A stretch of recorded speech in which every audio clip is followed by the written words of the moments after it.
गीताई माऊली माझी, तिचा मी बाळ नेणता, पडता रडता घेई उचलून कडेवरी।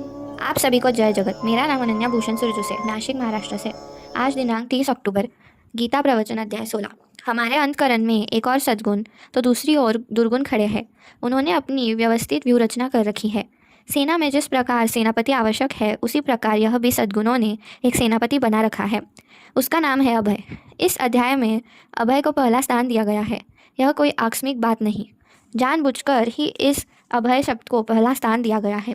बिना अभय के कोई भी गुण पनप नहीं सकता। सच्चाई के बिना सद्गुण का कोई मूल्य नहीं, किंतु सच्चाई के लिए निर्भयता आवश्यक है। भयभीत वातावरण में सद्गुण फैल नहीं सकते, बल्कि भयभीत वातावरण में सद्गुण भी दुर्गुण बन जाएंगे। सत्य प्रवृत्तियाँ भी कमज़ोर पड़ जाएंगी। निर्भयत्व सब सद्गुणों का नायक है, परंतु सेना को आगा और पीछा दोनों संभालना पड़ता है। सीधा हमला तो सामने से होता है, परंतु पीछे से चुपचाप चोर हमला भी हो सकता है। सद्गुणों के सामने अभय खम ठोकर खड़ा है, तो पीछे से नम्रता रक्षा कर रही है। इस तरह बड़ी सुंदर रचना की गई है। यह कुल 26 गुण बताए गए हैं।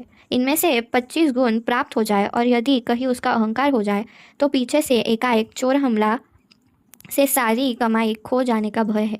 इसलिए पीछे नम्रता नामक सद्गुण रखा गया है। यदि नम्रता न हो तो यह जय कब पराजय में परिणत हो जाएगी, इसका पता भी नहीं चलेगा।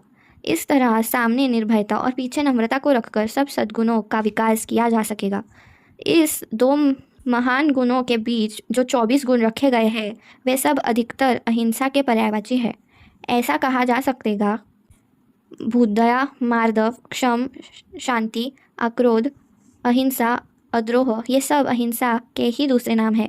अहिंसा और सत्य, इन दो गुणों में इन सब सद्गुणों का समावेश हो जाता है। सब सद्गुणों का यदि संक्षेप किया जाए तो अंत में अहिंसा और सत्य यही दो बाकी रह जाएंगे।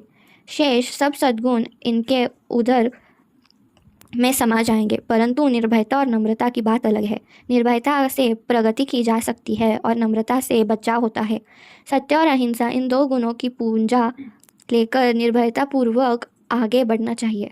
जीवन विशाल है, उसमें अनिरुद्ध संचार करते चले जाना चाहिए। पाँव गलत न पड़े, इसके लिए सदा नम्र रहे, फिर कोई खतरा नहीं रह जाएगा। तब निर्भयतापूर्वक सत्य अहिंसा के प्रयोग सर्वत्र करते हुए आगे बढ़ सकते हैं।